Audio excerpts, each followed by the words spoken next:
Hi Aries, this is Jov. Welcome pa sa ating channel. By the way, Aries, this is your timeless reading. Gamitin ang reading na ito bilang gabay lamang. Kung naka-resonate kayo, comment down. Tandaan Aries, ito ay channel reading po. Kunin nyo lang po kung ano ang naka-resonate sa'yo. This is for you, Aries.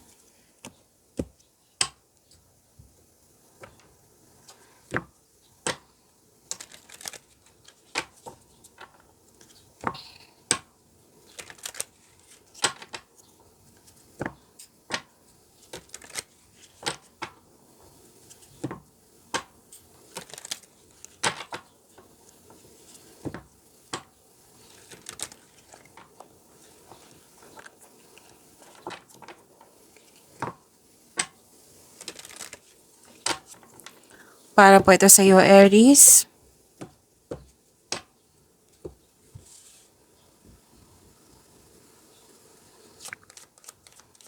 Maraming salamat po sa inyong patuloy na suporta, sa mga nag-donate, sa mga hindi nag-skip ng ads, maraming salamat po.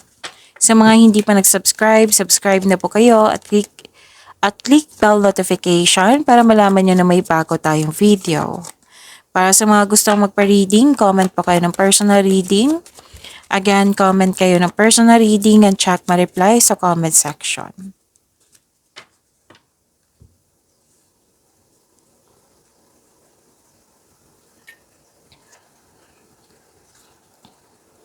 Oh, ang ganda.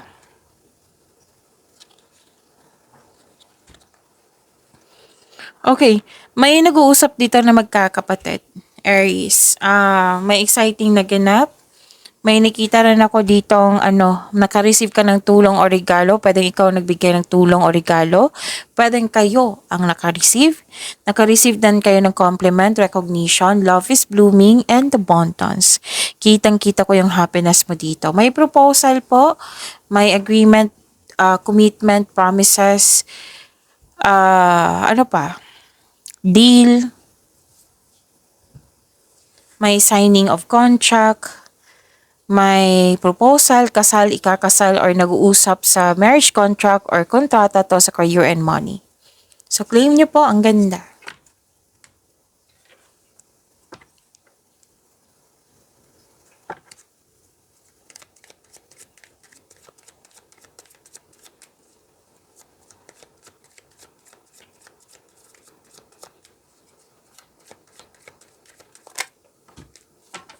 This is about your energy, Aries.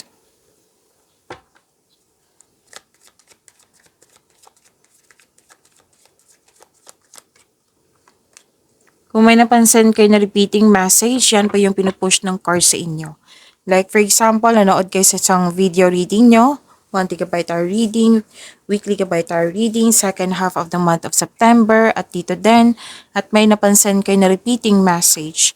Yan po yung pinupush ng card sa inyo na kailangan yung bigyan ng atensyon, solusyon, at aksyon kung maaari po. So, ano yung energy ni Aries?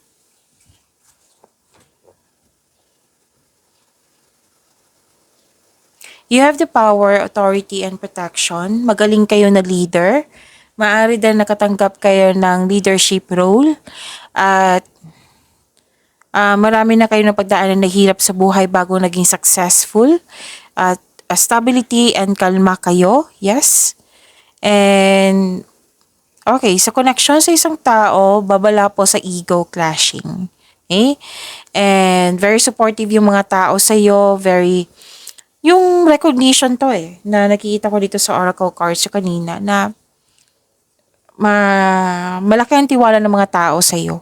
Kasi marami ka nang napatunayan, ginagalang ka at kinikilala ka. You are making tremendous progress in your life. Okay? Lalo na sa career and money mo.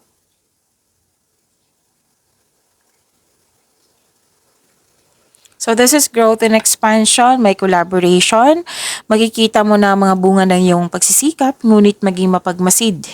Kung may plano ka na, this is a time na gawin mo na ngayon. So gumagawa ka ng aksyon dito sa matagal mo ng plano for your growth.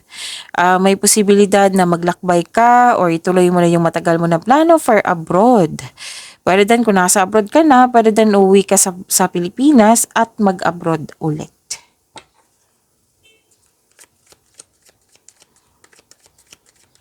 May nakita rin akong gathering, togetherness po.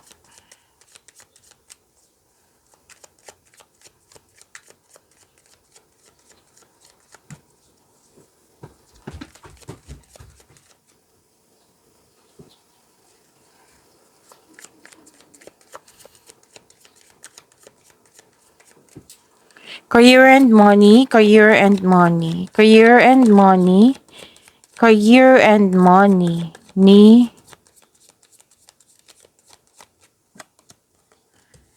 Aries.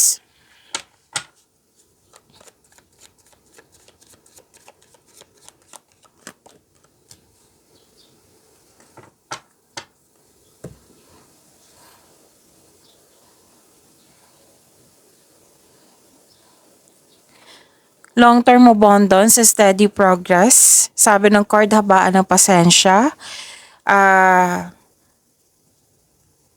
Kasi mukhang naiinip ka dito eh. Oo.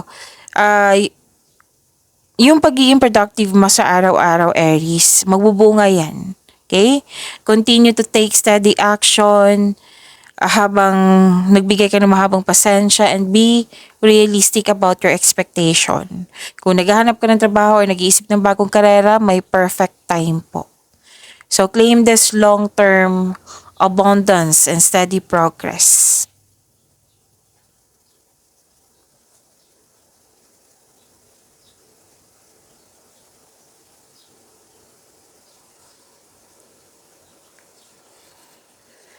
Okay, humingi kayo ng tulong mula sa trustworthy coworker or same kayo ng business industry, at tsakin na makagawa ka ng diskarte sa iyong kaperahan at layunin. At ang sabi ng card dito na magaling kayong gumawa ng desisyon, Aries. Okay, mas focus kayo sa logical at katwiran kesa sa umasa sa inyong emotion.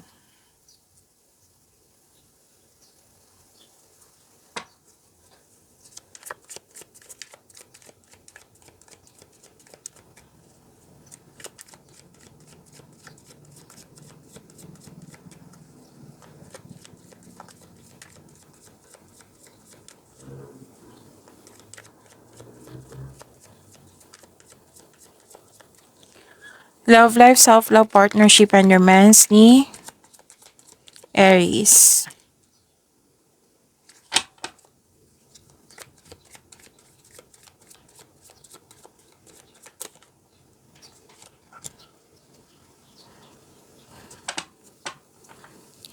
Sa love life, self-love, partnership, and romance, nakikita ko dito na emotional stability and empathy. Nagsiset ka ng boundaries or guarded ka while being mindful of those around you.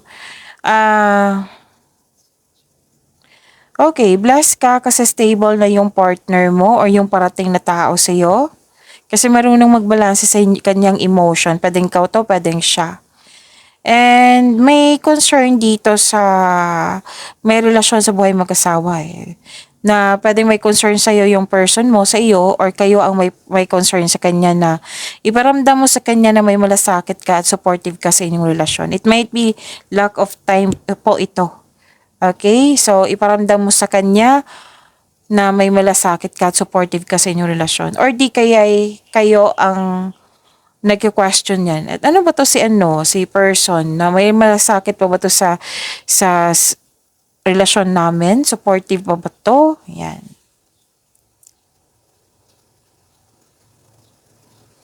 Nakita ko rin dito na nagkaroon po ng ending with new beginning. Pwedeng nabigyan na ng solusyon yung paulit-ulit na lang na concern, nabigyan na po ng solusyon, or di kaya tungkol to sa tumiwalag or separation. Pwedeng space po. Okay, single ka man, may relasyon sa buhay mag-asawa. Pero ano to pagtatapos ng isang mapait na sinapit. Oo, nagaganap ang pagbabago kung ikaw ay mismo ay tanggap ang pagtatapos na ito. Oo, ang pagsuko na ito ay lumilikha ng isang pakiramdam na kapayapaan at pasasalamat. Nakikita ko rin dito na nagkaroon po ng celebration, monthsary ba ito or anniversary? Oo. May natapos na construction ng dream house mo. May resulta dito sa inyong pagiging hard worker. May perfect situation po. Okay? So, pag-imanin niyo po yung blessings na binigay sa inyo. Aries, see you tomorrow. Maraming salamat po.